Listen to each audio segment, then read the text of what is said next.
Hola, my name is Elias Torres, host of the American Dream podcast. On this show, I talk to underrepresented founders and seasoned executives who have achieved their versions of the American Dream. We discover their origin stories, their career trajectories, and their biggest lessons learned. On this episode, I talk with my longtime friend, Mariana Cogan. Mariana is the Chief Marketing Officer at Hexagon Manufacturing Intelligence, where she oversees $600 million in revenue. Mariana tells us the secrets to her career progression, how her cross-cultural childhood influences her work as a global leader, and her top advice for Latinos building their own career stories. Let's get into it. Thank you for being on the show. I love to highlight successful Latinos, especially those that, a lot of people, we get intros, we get connections and stuff like that. It's just in my walk of life, but sometimes I get to bring a guest like you that we got to meet professionally. Tell everybody how we met. I think it was back when in 2016, 17. I was working with PTC, very large, multi-billion-dollar global technology company in the Boston area, and we wanted to be more customer centric. Yeah. When you think about about marketing, we had a digital experience that wasn't really as customer centric. We had people filling in the form and then waiting to get a call. And I'm like, well, imagine that you were in a restaurant that you really want, that you were hungry. You get to the restaurant and you fill in a form and then they're going to call you back. Like, no, we need to be then and there when people want to talk to us. And that's when we implemented, Drift technology. And that's how we met. We went to win together. Forrester Program of the Year because we produced so much pipeline, became like a pipeline. Hold on. That's the nice version of the story. What's the real version? That is the nice part. That's how we initially met. I wanted to implement your technology. I didn't even know you. I was talking with somebody else, most probably in the account. But when did you meet me? But it wasn't quite doing what I thought that it was going to be doing. The implementation was not happening the way that we were expecting.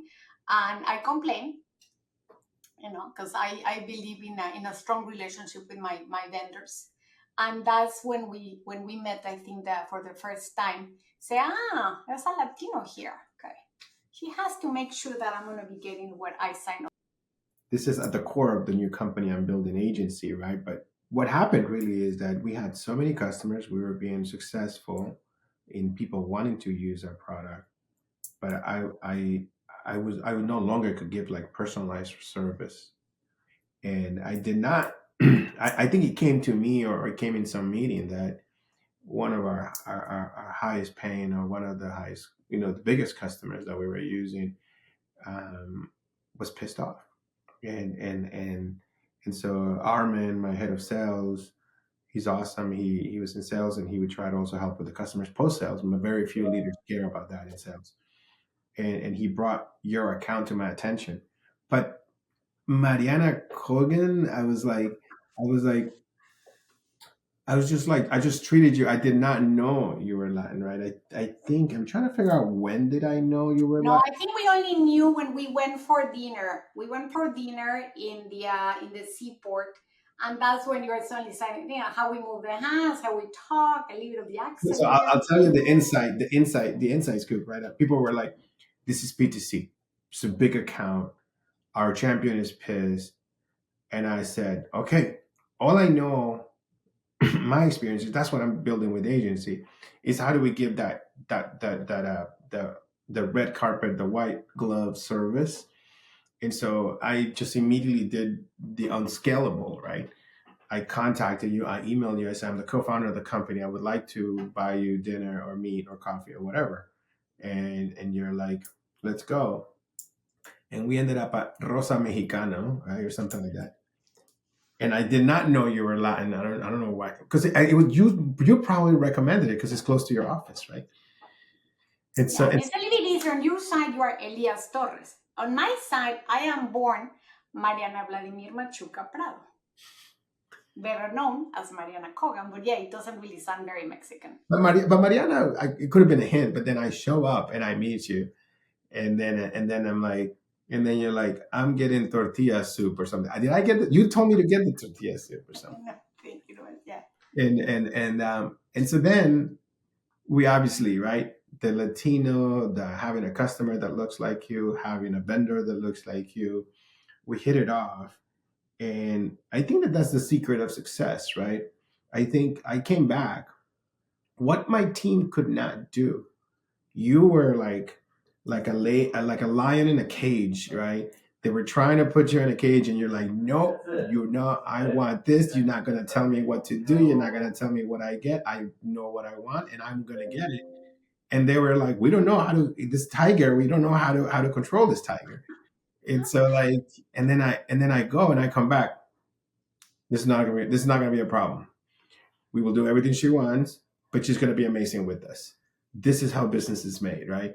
And so like, um, I think that that's the lesson, right, of Well, I business. think you're touching on one thing that we spoke at length. Remember when we did together the fireside chat Yeah, for a drift conference? And one of the points that we addressed there is that I say that you have to go big or go home. yep, When it comes to projects, when it comes like how do you make it to the top for everybody who's listening to your podcast, you have to go big or go home. You have to have a big idea and you have to make it happen.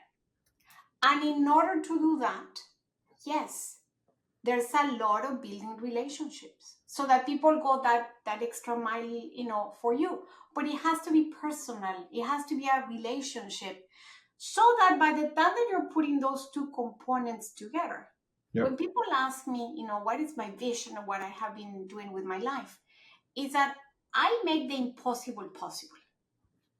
Say, like, I'm not going to be buying a technology. In this case, we're primarily talking about marketing technologies. And, well, we're getting the bare minimum. It's working. It's not broken. So why don't we just leave it there?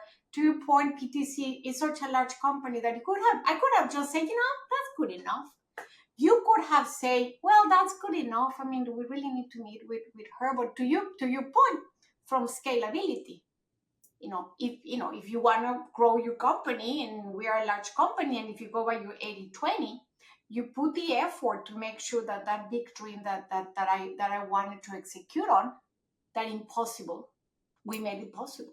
And I think that's how you start building all these bigger, conversation when you're, go big or go home, make the impossible possible, build the relations. I think that those are the components that start getting into the magic of having a successful career in any industry that you are. yeah. I think that yeah, we can't. I don't want to make this podcast about agency because we're gonna talk more about that separately. But let's talk about you and badass Latina, right? That you were born in Mexico, right? Born in Mexico City, yes. In Mexico City, which I heard is like a really happening place now.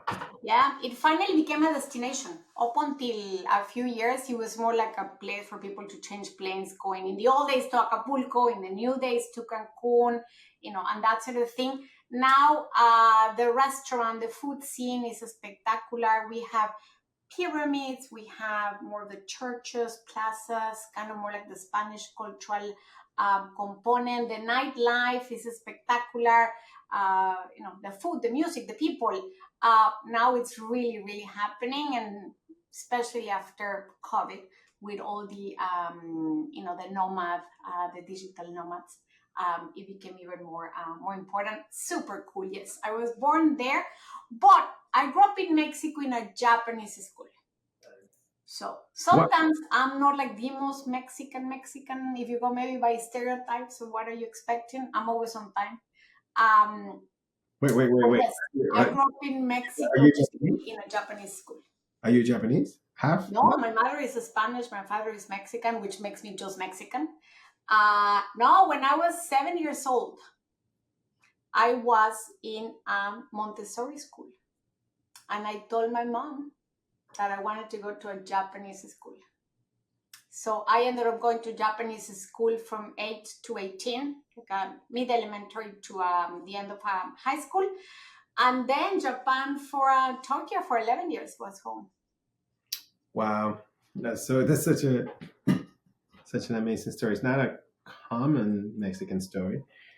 No, it's a very unusual story, but I always tell people that yes, Japan is very different. Absolutely. Tokyo is very different to Mexico. But the cultures are not as different. When we're talking about relationships, we all are about family first, relationships, then it comes business.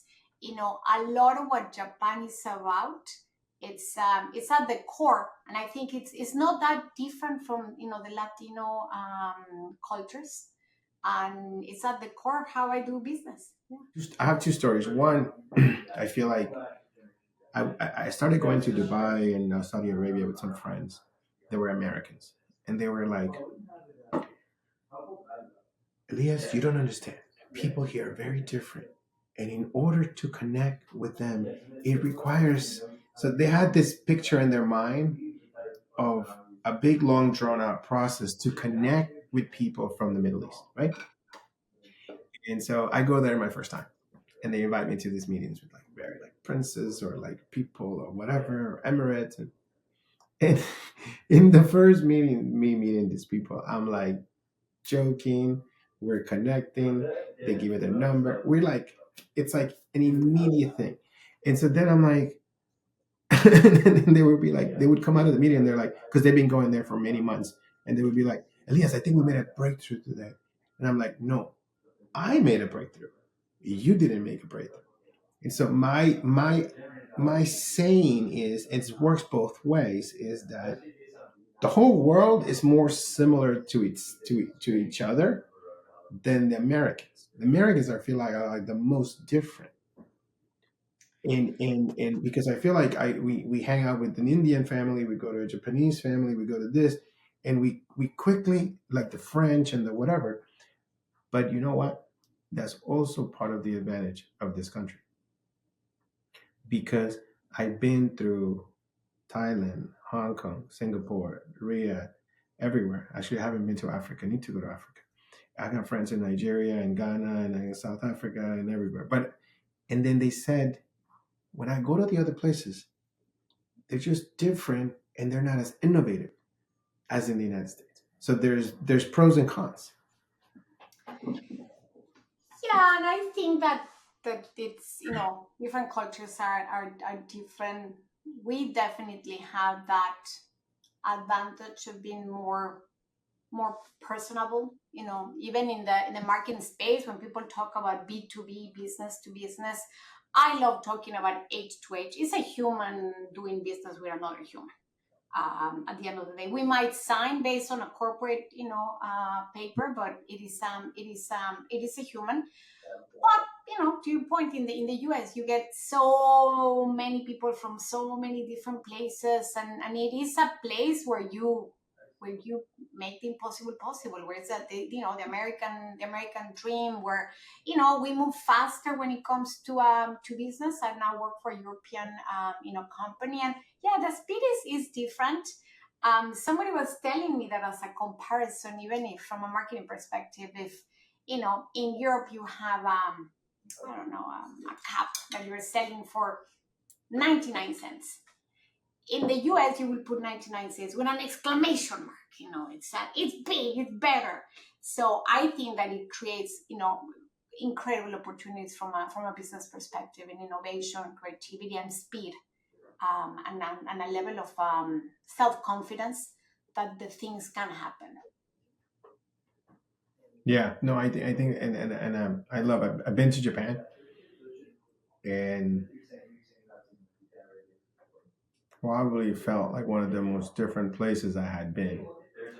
Uh, I loved it, but I loved it. I think that it's the stuff that we've been reading about them, right? Of like the honor, the focus, the craftsmanship, the pride in work, and I just it's an interesting thing if we could mix Japan and the United States, and I don't know in that because they're not as rule breakers, but I don't know if they're compatible or not compatible. But I was talking to somebody the other day of like I went to Nicaragua for the first time in 31 years, and it was amazing to reconnect. And somebody told me at a party, "You're from here. This is your country. Este es tu pueblo." And I'm like, I hadn't heard that in 31 years because they don't tell me that here, no matter what I've done. And I was like, and so I am lucky that I have a place where they can tell you that. But a friend of mine was telling me she's Peruvian, but born in New York. And she says, I cannot go to Peru and they won't tell me that. I go here, I'm Latina. So nobody will tell me that. So you don't have a land. And so you have three. Tell me about that. You're playing in the big leagues and working for a European company. No, you're hitting on a very interesting topic because, to your point, I go back to Mexico and that's, it's my home, it's my language, it's my food, it's my people. But I was thinking from my son's perspective. He started college this year and he's half Irish, half Mexican, but he's born in Newton, Massachusetts. So, for him, it's been interesting being this, third country cultural component because he gets very excited about joining the Latino club. And he's like, Mom, but I'm not as Latino because I'm not born. So I'm like, yeah, go and talk to the Mexicans. It's going to be exciting. Like, Mom, yeah, but I'm not Mexican. I'm born here, and it creates, I think, a little bit more of a complexity of Yeah. identity when it comes to this combination. But at the same time, it is it is a treasure that you can leverage because you can play and get nicely play well with with Americans, with the Europeans, with the Asians, because you're so used to be exposed to so many varieties of people and different ways of thinking and different philosophies, and there's so much more behind that somebody who's born and raised in only one place, Yeah. and for whom it might be a little bit harder to be open to to different ideas. You were asking me about working for your European company, and that when I represent the Americas but I am not American, it puts me in a place where I can accomplish much more because I can empathize with both parties and get the most out of both sides of the equation. Yeah. And that allows you to build something way bigger than if you were with one against the other or just not part of the other one. And you can be friends with everybody. You're like a United Nations. Mariana, everybody knows you're Latin. When I was at PTC, when I would go to meetings at PTC, it was the tiger arrived into the conference room. We were all ready. Everybody was I like, made the impossible possible. So that's why if I'm not going to be big, then I'm going to go home. So. yeah. Or if you start putting obstacles like, oh, we cannot do this and this and that, you're like, why can't we do this? But Mariana, but this. No, why can't we do it? Let's get it And done. that's when you learn to start playing at different levels, because as you progress in your career, yes, you become more strategic, more high level, you're managing way bigger things. But if you keep a capacity to deep dive, to really understand what is going on so that you can explain why is it that you think that it's possible. I think once you start having that that almost dichotomy of how to do business, because then you're saying, yeah, I mean, we're going to make it work, but I'm going to sit down with everybody and we're going to whiteboard it, and then we are going to find a solution, because I know that it's possible. But sometimes it's not just about giving the instruction, it's about really being with everybody. And then you start building a culture, then you start building a reputation, which is something that I love talking to everybody, especially Latinos. We're friendly, we're super friendly, we're chatty, but you don't always want to be just known as the friendly Latino that is sitting on the third floor by the copy machine. No, You want to make sure that everybody knows your reputation for the value that you bring to the business, the value that you bring to the table. As you were mentioning before, yeah, it was really nice that we met, but at the end of the day, you're the founder of a very successful company that you very successfully sold. Congratulations. Thank you. So it's not anymore just, well, Elias, who's super friendly and he's super nice. You have to make sure that in small companies, in large companies, you build that reputation so that when you arrive, people know what is expectation, and you can accomplish much more. Yeah. No, I think that I was going to switch to that a little bit, right? Of the goal here, one, is to inspire people. Sometimes people think that it's not possible for a Latino, for an immigrant, for a multicultural person, for a loud person, for a friendly person, for a talkative person, from a get shit done. Well, let's save that, right? Of like, I'm like that, and not being able to be successful, right? And so let's brag a little bit, right? Or let's brag a lot of your trajectory, right? Of being a sought after, chief marketing officer, right? That understands how to lead large teams, for public companies, for companies of all sizes, right? To generate millions and millions in revenue, right? And so the pipeline necessary for that, right? So tell people a little bit in the audience, right? So they can get a magnitude of, you're not messing around, right? Yes, I appreciate your Tell your people. comments. Yeah. It's been a few years to get to what I do, but yeah, I tend to manage extremely large companies, as we were talking about, PTC, multi-billion-dollar. Hexagon as a holding company, we're $6 billion, and I am responsible out of those ones for 600 millions that had to happen. These are large companies, these are public companies, these are cutting edge technology. These are companies that have complexity, where I have to be dealing with, deals that go $10 million to, maybe a governmental institution, all the way to maybe a few $1,000s, that whole variety of go-to-market, strategies. It's a big budget. It's a lot of people. It's a lot of personalities, but yeah, it's been good. It's been good. I'm very happy of how things play out. You sometimes don't know how they're going to be playing out, but I'm very happy. I mean, like that's serious, right? I mean, to be an executive responsible. I mean, Drift got to 100 million in revenue, and you're managing 600 million in revenue marketing. I cannot even imagine that, right? It is, and then the company is way bigger than that, in the billions, right? And so it's a serious thing that's very very few people in the world ever get to those positions, right? So I'm very, very proud of you. And so for people to see that, right, that we try to bring people here that are C-level executives across many different roles, across many different companies, be entrepreneur. I like what you said about getting shit done. I think that that's the key, no matter where you're from. But do you think that Latinos have an advantage when it comes to getting shit done? I think we have a huge advantage because we are problem solvers. That's in our nature. We definitely grew in Problem solvers. We're problem solvers. We grew up in places where things are more complicated. I mean, just think about sports, and I don't play really sports, but I've seen the kids in the US, they have all this gear and the everything, versus in Nicaragua, in Mexico, people play soccer with a ball and that's it, and sometimes even with a can of Coke or whatever it is. So we're problem solvers. We get things done, and I think that that's where you start.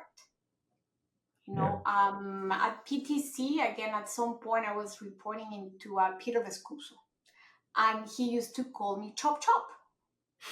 Like, yeah, anytime with you, Mariana, we tell you what is the problem, and Chop Chop gets it done. So you need to start by getting things done, even before you get into playing like a higher levels and strategy, which you're always going to continue getting things done. No matter how senior you are in an organization, you're going to have to make sure that things happen. And what I think is a combination of being able to get things done, being able to be problem solver, but also having a goal and having a dream. And that's why when you invited me to participate in your podcast, I'm like, absolutely yes. Because we need to inspire the people in our community that you can do it. Yeah. You can do it. It's gonna take effort, and you might have to work harder than many other people, because you always have to be the best one at the table. And sometimes we have an accent, and sometimes we're a little bit more chatty, and sometimes it might take you some time to find the right place to belong. A couple of years ago, I was interviewing with a company to potentially work with them running marketing, and somebody gave me the feedback. It's like, well, you talk too much. I'm like, well, then this is not the company for me, because that's one of the parts that makes me who I am. Is that, yeah, I'm more chatty, and that's what I connect with people. I connect with vendors. That's what I have ideas, and I'm always gonna make maybe bigger sentences, because that's the way Spanish works in the back of our minds. Our sentences are longer. We're a little bit less of going to the point, because that's not the way that our minds work. So make sure that you are in a place where you are appreciated. Make sure that you're in a place where you're going to be celebrated. And I think that's been one of the wonderful things of the companies that I have worked for, that it was always, if I knew what I wanted, I could accomplish it. And sometimes I think that that's what we miss. What is that goal? I came in and to PTC as director of marketing, I think it was. Mm-hmm. And throughout the years, I wanted to be a CMO, because I wanted to make it to that level. But you have to write it on like a piece of paper and visualize it and say, this is exactly what I want. It might not be done the next week, the next 6 months. It might take a couple of years, because these are bigger accomplishments. But you have to have that visualization of saying, it is possible. It's going to take me a little bit of time to get there. But what are the pieces that I need to get there? Write it down. And then with that, and this is for everybody who's listening to us today, my number one recommendation is build your personal board of directors. Have a group of people who are going to be helping you to get to that point. Have a couple of people that maybe have a similar background to you, so that they understand you. Have a couple of people that work in the company, because then they understand the corporate politics, they understand who's who in the zoo. Have a couple of people who do a similar job to yours, or the one you want to have, but outside of the company. Make sure that everybody who is going to have a say on your promotion knows what is that value proposition. You want to make sure that there's nobody who's like, yeah, I heard about her. Isn't she Mexican who lives in Japan? Yeah, that's an important part of my life. But we need the ones that say, she's going to get the job done. When she was dealing with, with drift negotiation, she really got them to what we were expecting. You start building that. I always tell everyone who's ever reporting into me, meet with everybody in your board of directors once a quarter. Go in for 30 minutes. Say hi, connect it at the emotional level. Showcase, show off, which is something that is hard for us as Latin.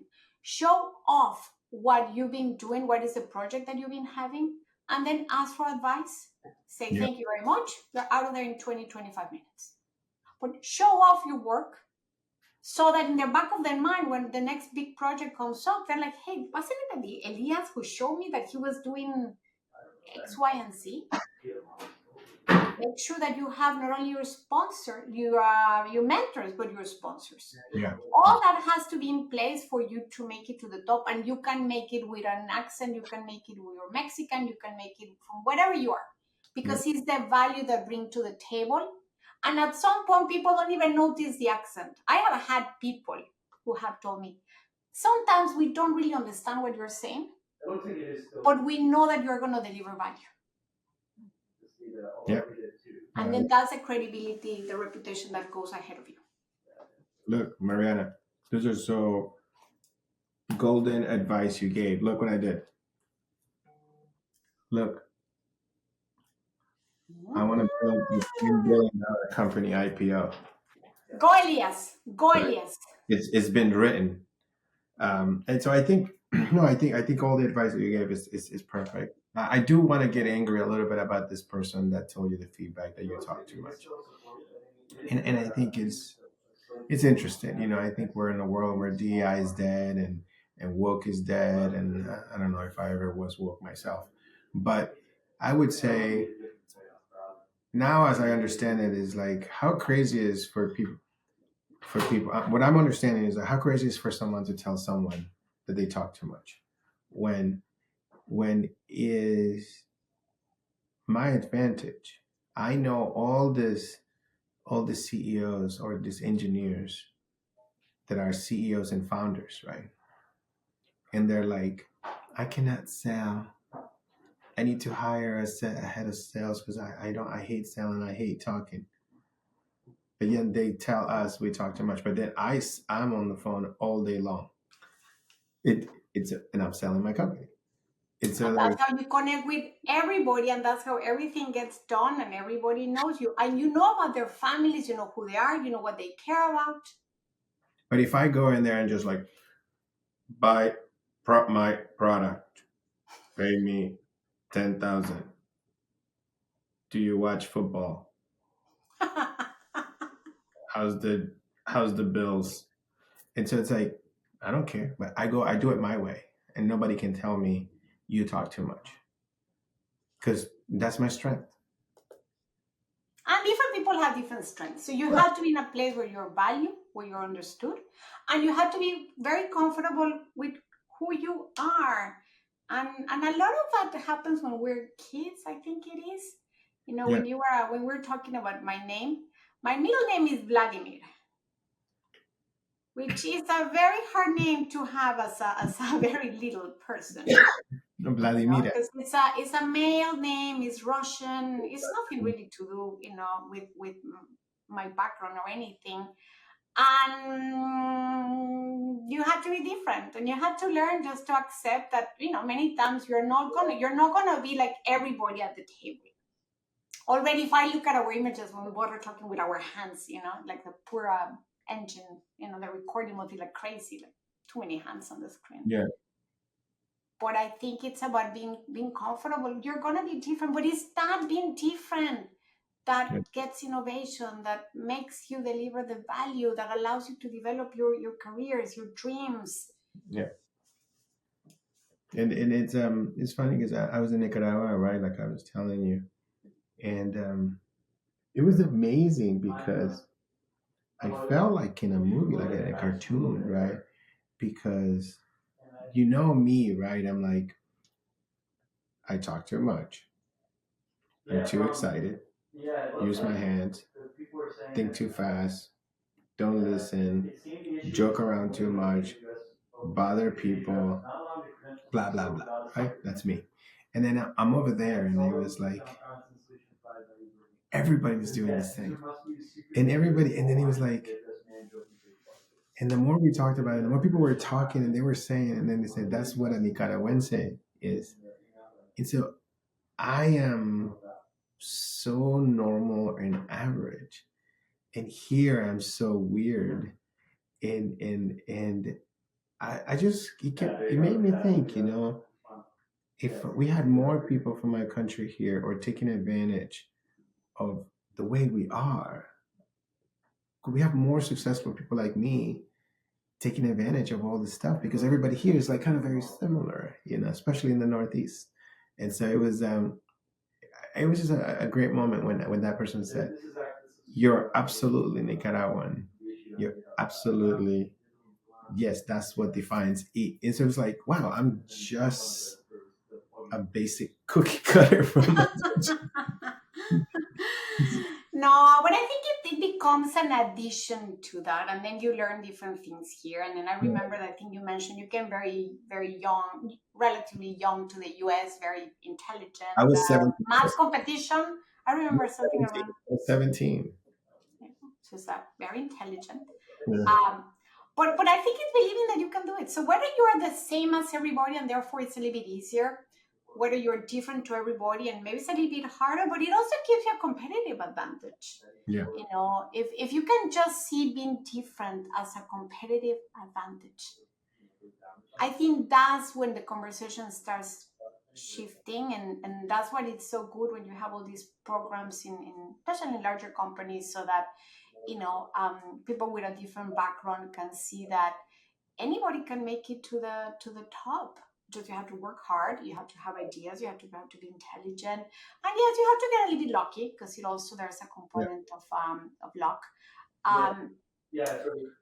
But then it's about having these dreams. I mean, I work very involved in technology for industrials and smart manufacturing and them. And now I want to get involved in the rebranding of the industry. It's a huge project, but it's an industry that is where the young people don't want to work, and we're starting to have big challenges because I don't know. the skill. I don't know about that. I just hired 6 new kids from Northeastern. Oh wow! They're here in my house, and they're here like, can I come at 8:30? Can I come earlier tomorrow? I got a lot of stuff to do. I'm like, yeah, come in early. Another one just came in, and he was like, and they're hungry, so I don't want to. I'm optimistic. There's a lot of great people. I think is sometimes more than us that have like families or a lot of other responsibilities, or we're mature and realize, you know what, there's more to life than just work. So it's a little bit of both, I think. Yeah, no, it is, and that's had to be a little bit of rebranding. That's why marketing, we get involved in rebranding industries, rebranding a generation. I think right now for Gen Zers it's a little bit challenging that they're different, and therefore sometimes they're seen as not as go-getters. But you already are talking about a very smart group of youngsters that they just want to work longer hours. You're gonna have to pay your dues no matter what. Yep. Because even when we talk about now the influencers, and I mean those people, they pay their dues. They work damn hard. We only see the portion that seems really, really sexy and cool, but everybody has to work hard and pay your dues to get to where you want to be. And most of them don't make any money too. So that the ones that do it, they have to work really hard. But anyways, I think that I think this is great. I mean, I think you're accomplishing what I wanted, right? Which is inspire other Latinos, a lot of Latino women too, right? To be successful. That an accent and talking too much and being too friendly doesn't preclude you from achieving every level possible, right? As an executive, as pay, you're able to provide your family everything they need, and you can go on vacations, and you can have homes, and you can do stuff, and that's the American dream. Yeah, you can do that. Thank you so much for being on the show, Mariana. It's awesome. No, thank you for having me. It was a great conversation. Loved. Thank you for listening to the American Dream podcast. Make sure to subscribe so you never miss when a new episode drops every other Tuesday.